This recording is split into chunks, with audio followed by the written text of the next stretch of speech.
Bonjour tout le monde, bienvenue à Vauban au chalet. Aujourd'hui, on a la chance de recevoir Éric Bergeron, président de chez Flyscan, qui va nous parler technologie flyée, justement, et aussi comment atterrir un modèle d'affaires et attacher les bonnes technos dans un contexte où on développe un produit avec des technologies, comme vous allez l'entendre, justement assez avant-gardiste. Merci. Bienvenue, Éric. Bonjour, merci. Merci à toi d'être là. Juste pour mettre tout le monde en contexte, tu baignes dans les technos depuis toujours, en fait. Oui. Tu as fondé Optosécurité. Oui. Avant ça, j'avais travaillé déjà dans le start-up américain. J'ai travaillé aux Pays-Bas. J'ai travaillé dans les télécommunications avant. Fait que j'ai roulé un peu ma bosse avant ça. Puis, mais mon premier start-up, je l'ai fondé en décembre 2003. OK. Tu as vendu. Donc, Optosécurité, c'était dans. C'est sûr que c'est connu au Québec, là, mais juste pour la Ben, mémoire.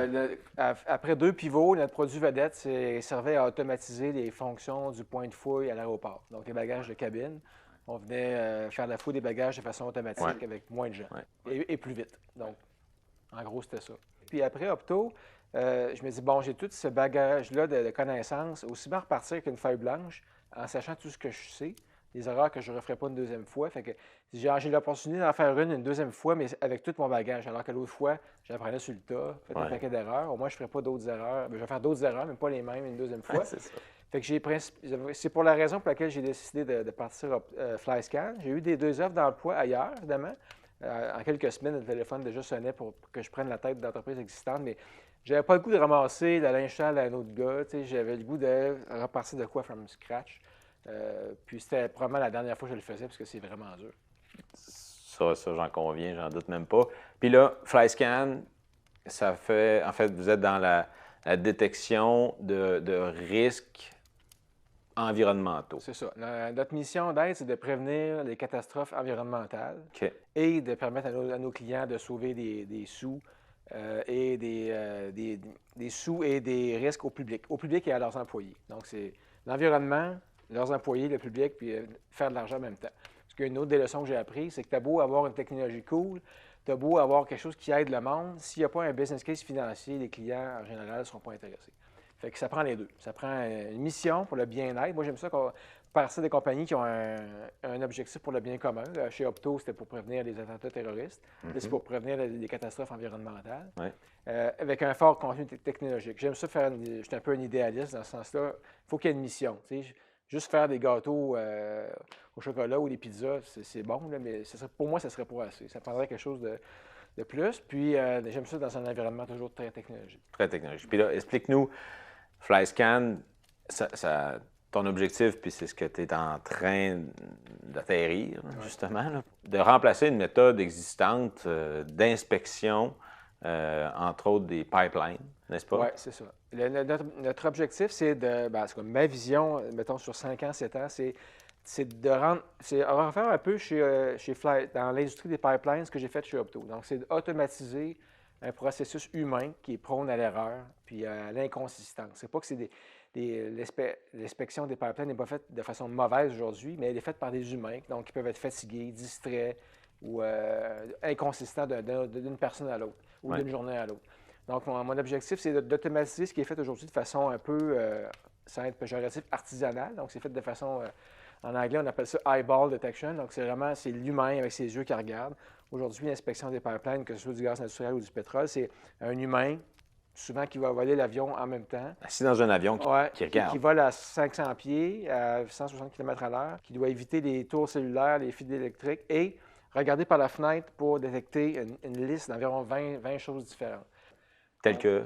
Tel que dans la présence d'hydrocarbures au sol. Ça, encore là, pour que ce soit visible des airs, il faut que ce soit vraiment une grosse fuite. Oui. Tandis que nous, on a des détecteurs physico-chimiques qui vont trouver des petites fuites, là, des gaz invisibles. Oui. Automatiser la présence de machinerie qui creuse dans la servitude du pipeline. Fouillez-moi pourquoi, mais à chaque année, il y a des problèmes. Il y a des gens qui vont creuser, puis le pipeline se met à couler ou exploser. À chaque année, ça arrive. Donc, la détection de machinerie, détection de terre fraîchement remuée, donc le signe qu'il y a eu une machinerie la veille ou 2 jours avant. Détecter la présence d'érosion, des animaux morts, des marqueurs qui manquent, des feux, des sismographes, des terrains de golf qui se construisent, Il y a une liste d'épiceries incroyable. Là, Qui était tout ça, c'était dans la responsabilité d'un gars. Puis qui, en même temps, vole. Alors, généralement, c'est une personne qui fait les deux. Parfois, il y a un opérateur qui fait juste ça, puis il y a un pilote qui fait juste voler. Mais en général, c'est une seule personne qui fait ça, puis il n'y a aucune instrumentation, il n'y a aucune prise de caméra. Non. Donc, c'est vraiment là, de façon humaine. Puis une des choses que j'ai appris, encore une fois, chez Opto, c'est qu'après 20 minutes à l'aéroport, vous voyez, le screener au point de fouille, il y a une rotation du personnel. Pourquoi? Parce qu'après 20 minutes, on est trop fatigué, on ne voit plus rien. Donc, les pipelines, les gens qui volent ça vont voler pendant 5 heures, 6 heures. Puis ils ne peuvent pas rester concentrés pendant 5 heures, 6 heures. Même si on a de très bonne volonté, ils sont expérimentés, les gens se fatiguent, puis on ne voit plus rien. C'est clair. Puis, donc, maintenant, les technologies dans tout ça. Il y a deux choses. Il y a un senseur électrochimique, c'est un laser. Il faut développer à l'INO à Québec. Donc, le laser, c'est la pièce maîtresse du système de détecteur de produits chimiques. Donc, on détecte des traces en parties par milliard, des traces de gaz qui filtrent au travers du sol quand les hydrocarbures approchent de la surface. Donc, ça, c'est de la physique. Ça marche, ça ne marche pas. Il y a un laser qui touche le sol. Il y a une réaction quand il y a des polluants qui détectent la présence de feu. Mais ça, c'est une chose seulement. Tout le reste, au début, j'avais vraiment une vision centrée là-dessus quand j'ai parti FlyScan. Puisque en parlant aux opérateurs, j'ai découvert justement tout le reste qu'ils font de façon manuelle. Puis là, à un moment donné, j'ai compris, c'est l'opportunité est là, c'est d'automatiser tout ce qu'ils font aujourd'hui. Puis les gens ne sont pas de mauvaise foi, mais il manque des choses, il manque des cibles. Et puis, c'est dangereux en plus. Fait que je me dis, on va automatiser tout ça. Puis dans 5 ans, il va y avoir seulement des UAV, des drones qui vont faire ça. Ou s'il y a encore un pilote dans la loupe, le pilote va simplement voler. Tout le reste va être automatique. C'est ça. Le pilote va être sécuritaire, il va se concentrer sur son vol, tout le reste va être automatisé. Cool. Puis l'intelligence artificielle rentre là-dedans. Pourquoi? Parce que la physico-chimique, c'est de la physique. Mais tout le reste, c'est un processus humain. C'est l'intelligence humaine qui le fait. Fait quoi de mieux pour automatiser l'intelligence humaine que l'intelligence artificielle, qui, elle, n'est jamais fatiguée, n'est jamais distraite, n'est jamais en maudit après son voisin, n'est jamais un lendemain de brosse. Je ne veux pas dire qu'il y a des gens qui font la brosse, qui font la patrouille aérienne. C'est un exemple. Mais la fatigue. La fatigue humaine. Toutes les choses qui peuvent affecter la performance d'un humain, le logiciel, lui, il ne l'a pas. La seule affaire qui peut l'affecter, c'est que le système plante. Mais sinon, l'ordinateur peut le dire, puis on reboot, puis on prend un segment de vol. Exact. Donc, c'est là, l'intelligence artificielle vient en jeu pour le volet automatiser les fonctions humaines qui sont faites aujourd'hui avec l'inspection visuelle. Fait qu'on travaille avec toi et tes équipes là-dessus depuis déjà quelques mois. Oui, effectivement, les AI. Puis ton objectif avec justement ces technologies-là, c'est à la fois de dérisquer ce qu'on demande à l'humain qui, malheureusement, est peut-être pas apte à bien faire. Donc, de remettre dans les mains des technologies qui vont être plus fiables, qui n'auront pas cette notion de fatigue et qui, même à terme, une fois bien entraînées, vont surpasser l'humain forcément. Puis également de rendre plus sécuritaires les installations. Donc, tu as toujours ton objectif de sécurité environnementale puis d'éviter les catastrophes. Oui, parce que chaque année, chaque année, il y en a des fuites. Puis encore une fois, c'est pas parce que les opérateurs sont négligents. Une des pires catastrophes que nous, on aurait trouvé si notre système aurait existé à l'époque, c'est un éclair qui est tombé qui a traversé le sol, qui est descendu 4 pieds sous la terre, puis qui a fait un trou dans le pipeline. Donc, c'était un pipeline flambant neuf, bien entretenu, un opérateur sérieux, mais c'est arrivé de même. Puis ça a fait un petit trou, puis ça a coulé pendant 1 mois avant qu'il y ait le trou. Donc, ça, c'est un exemple là, que. Assez parlant. Oui. C'est pas que catastrophe environnementale ne veut pas dire genre de mauvaise foi ou erreur. Des fois, ça arrive. Là. L'autre chose qu'on détecte, c'est les risques géologiques. Exemple, ça arrive des fois, c'est que le sol, il y a des endroits aux États-Unis surtout, le sol bouge, il y a des mouvements de terrain, mais très lents, peut-être 2-3 cm par année. Okay. La patrouille aérienne, c'est aux 2 semaines. D'une fois à l'autre, il ne peut pas avoir un mouvement de terrain qui se déplace de 2 cm sur une année. Non. Mais le sol bouge. Puis au fil des années, il s'accumule un stress.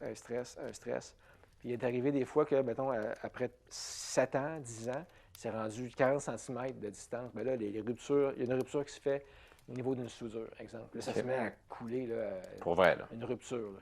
Donc, ça, on vient automatiser aussi la détection de mouvements lents. avec l'intelligence Tu artificielle. les détectes, C'est ça, effectivement. on voit, mettons, ça bouge de 2 cm par année, mais on va être capable de voir une tendance se bâtir. Génial. En fait, ton l'histoire de FlyScan est vraiment géniale. Est-ce que, si on regarde, mettons, les entreprises ou les autres entrepreneurs, est-ce que tu crois qu'il y a des entreprises qui pourraient bénéficier des technologies comme toi, tu les vois dans tes modèles d'affaires et dans tes entreprises? Ça fait toujours partie de l'équation là, de ce que tu nous expliquais. Est-ce que tu penses qu'avec tout ce on appelle la transformation numérique, il faut que les entreprises se digitalisent, tout ça est un mouvement qui va pour beaucoup passer vite, là. Mais est-ce que tu penses qu'il n'y a pas des entreprises qui auraient avantage à adhérer plus à certaines technos pour accélérer cette transformation-là? Bien, sans être un expert dans le manufacturier, moi, je crois que oui. Au niveau, tout ce qu'un humain fait peut être automatisé mieux par du software. Puis, donc, la productivité, on parle que le Québec manque un retard de productivité par rapport aux États-Unis ou au Canada. Bon, ça se compte comment? Ça se compte pas en fouettant le monde d'aller plus vite, là. Tu sais, ça prend des nouvelles technologies, ça prend des nouveaux procédés. Puis je pense que c'est une façon naturelle de le faire avec l'automatisation, avec de l'intelligence artificielle. Ben, puis tu disais c'est eyeball, Eyeball detection. eyeball detection, ça me faisait tout de suite penser à justement des chaînes d'approvisionnement ou enfin des chaînes manufacturières où aujourd'hui, au Québec, mais ailleurs dans le monde, tu as encore des humains qui regardent des choses passer, soit c'est des pièces qui vont être assemblées un peu plus loin, soit c'est des produits finis, puis qui inspectent à l'œil On l'a vu avec la COVID, énormément. le nombre d'éclosions qu'il y a eu dans des usines de viande, de fruits de mer. C'est fou, hein? Ouais. Si on peut enlever des gens d'environnement risqué de même, là vous allez dire, ah, mais ça va créer, ça va faire perdre des emplois. Ouais, Qu'est-ce que tu en penses de ça? moi, je pense que ça va en créer plus dans d'autres affaires, parce que ça va créer des capacités nouvelles, des jeunes qui vont partir des startups d'intelligence artificielle, ça va créer de l'emploi, ça va créer de la richesse, qui va créer d'autres compagnies après. Moi, je pense que ça va plus créer, pas dans le même domaine, là, Non. mais est-ce qu'on aime mieux créer des emplois à 100 000 par année ou un opérateur de crevettes au salaire minimum? Manutentionnaire, Ouais, poseur d'étiquettes. Ouais. Là, tu sais. Tu sais, je pense pas que, mettons, demain matin, on abolirait tous les logiciels puis on reviendrait à des usines de textiles manuels. Hey, on créerait de l'emploi. Hein?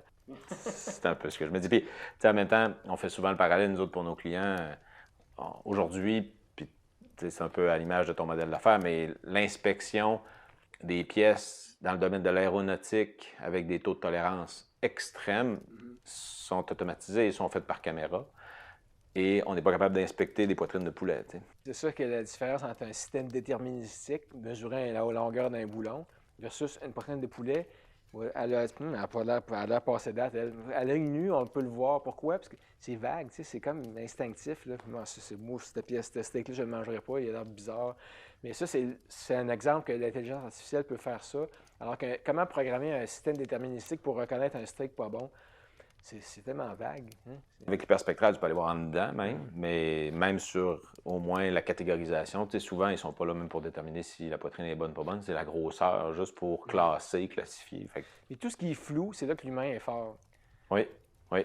Puis il faut du flou, il faut beaucoup de flou. Oui, puis le contexte, c'est d'interpréter le contexte aussi. Là, Mais c'est là qu'on l'humain est fort, puis c'est là que exemple de la sécurité des aéroports, la valise, là, souvent ceux qui vont trouver une valise louche, ils vont voir la valise, il y a quelque chose qui ne marche pas dans cette valise-là. Des fois, ils ne savent même pas eux-mêmes pourquoi, là, il y a un sixième science. Là. Pourquoi les douaniers nous pognent le monde qui ont de quoi à se rapprocher, puis il n'y aurait jamais le monde qui a rien à se rapprocher. Ils sentent, c'est à l'instinct.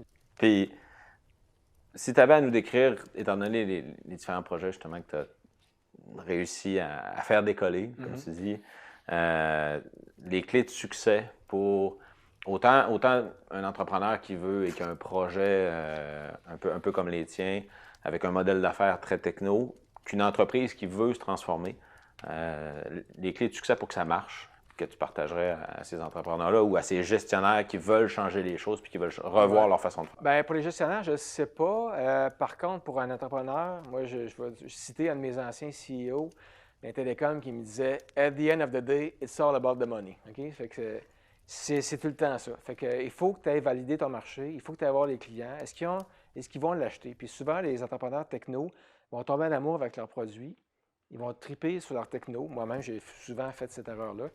Sans penser vraiment à aller gratter là, ce qui non, mais c'est cool, mais c'est pas assez être cool. Ils vont se l'acheter. Puis quand on entend non, ah, c'est parce qu'ils n'ont pas encore compris. Là. Ils vont finir par comprendre. Des fois, c'est vrai, mais en général, ça ne marche pas. Donc, c'est important de ne pas être en amour avec sa technologie, puis d'aller voir les clients virtuellement ou en personne, puis de valider, allez-vous l'acheter? Puis après ça, s'ils disent oui, c'est êtes-vous prêt à payer le prix que je suis capable de le faire? Parce que si dans ton coût de revient avec ta technologie que tu as, des caméras perspectrales, des lasers, ça, c'est X dollars par unité de vente, puis lui, il est prêt à payer un dixième de ça, il va l'acheter, mais au même prix que toi, tu ne réussiras jamais à faire de l'argent. Fait que c'est plate comme réponse, là, mais il Non, faut, non. il faut valider le marché, puis il faut valider l'appétit du client, puis à quel point il est prêt à payer un prix qui va être capable de te faire vivre bien. Puis d'un point de vue expertise, Oui. tu navigues dans des expertises où il y a du laser, il y a de l'AI, il y a tout ça. Comment tu construis ton écosystème d'experts autour de tes plans d'affaires, autour de tes projets? Bien, il faut. Aujourd'hui, on a la chance d'avoir LinkedIn qui n'existait pas à l'époque. Là. Mais c'est des références, des bouches à oreilles. Les gens que j'ai rencontrés aujourd'hui dans mon équipe qui sont les champions, c'est tous des gens que j'ai rencontrés par hasard, ou peut-être que tu peux dire que c'est le hasard, ou tu peux dire que c'est la providence, tu peux appeler ça comme tu veux. Mais c'est des gens que j'ai rencontrés que je ne connaissais pas avant. Puis ils m'ont dit, il faut que tu parles à ce gars-là. Il est exactement le profil que tu cherches. Ou, hey, un tel, lui, là, il connaît ça, ou il va pouvoir t'aider. Puis ceux que j'ai aujourd'hui autour de la table, c'est carrément ça. C'est tout du monde que je ne connaissais pas quand j'ai commencé la compagnie. C'est vrai on s'est rencontrés sur le tard, disons. Puis la puissance des données, parce que on a parlé ensemble de justement comment l'intelligence artificielle, comment tout ça fonctionne. Puis il y a du logiciel aussi, on s'entend, là, pour faire rouler toutes ces technos-là. Il y a toute une stack logicielle qui est nécessaire. Mais si tu me parles un peu de la puissance des données. Oui, ça, c'était une révélation nouvelle pour moi, nouvelle dans les dernières années. Qu'aujourd'hui, avec les AI, le IP, c'est pas tes brevets, le IP, c'est tes données. C'est ce que tu ramasses comme données. Puis ça, c'est, encore une fois, c'est rassurant parce que quand je regarde chez Opto le nombre de brevets qu'on a filés, puis les millions de dollars qu'on a mis en brevets, c'est bon, les brevets, on en dépose nous-mêmes présentement, mais c'est plus ça qui est le plus hot, en tout cas du moins dans notre domaine. Puis nous, on va voler, mettons, un pipeline X. On va le voler à tous les 2 semaines, pendant 1 an, 2 ans, 3 ans, 4 ans. On va connaître chaque grain de gazon à terre. Fait qu'on va finir par le savoir par cœur. Tu sais, c'est chaque grain de gazon, chaque grain de sable. Dès qu'il y a quelque chose qui n'aura pas rapport, on va tout de suite, comme un humain le fait. Tu sais. Quand tu rentres dans ton entrée chez vous le soir, là, tu vas tout de suite voir quelque chose qui n'a pas rapport. Pourquoi? Parce que tu es tellement habitué à le voir. Ton cerveau va automatiquement détecter quelque chose qui est hors contexte. Ouais. Donc, c'est ça la même chose qui va arriver chez nous. Puis, on va capturer des données au travers de l'Amérique du Nord. Il y a 300 000 km de pipeline de pétrole. Il y en a 500 000 de gaz naturel. Fait qu'on va, si tu regardes la carte des pipelines aux États-Unis, c'est comme regarder ta main au travers d'une lumière. Là, tu vois toute l'arborescence des veines, c'est comme ça. Il y en a partout. Puis là, on va tout voler ça à tous les semaines, tous les 2 semaines. On va ramasser. Puis chaque vol, on ramasse 2 à 3 terabytes de photographies puis de données de data, de senseurs. Fait qu'on va avoir un des défis, ça va être comment on va storer ça de façon intelligente. Là. Mais les données, on va en avoir des océans. Là. Puis l'IP, c'est ça, notre IP, ça va être là beaucoup plus que dans les brevets. Tellement d'accord. Tu nous as parlé, puis juste pour revenir là-dessus, le trip technologique, j'adhère, puis j'abonde tellement dans le même sens que toi. Dans le fond, c'est un piège, moi je l'appelle comme ça, c'est le piège du trip technologique, puis de perdre de vue l'importance d'avoir un retour sur investissement sur un projet ou sur une entreprise qui veut utiliser les technologies. Donc, l'idée, si bonne soit-elle, est-ce qu'elle est commercialisable? Puis la même chose quand on s'attaque à l'optimisation des opérations dans une organisation. Il faut être capable de démontrer qu'on a investi dans la bonne chose puis qu'on va avoir un retour sur investissement.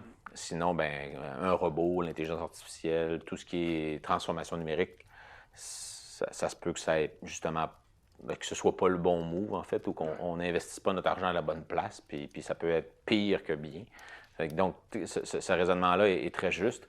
Mais si je t'entends bien aussi, tu dis que les technos sont prêtes, par contre. Là. Donc, d'un point de vue maturité technologique, Il faut arrêter d'attendre. Il y a un dicton qui dit le mieux est l'ennemi du bien. OK?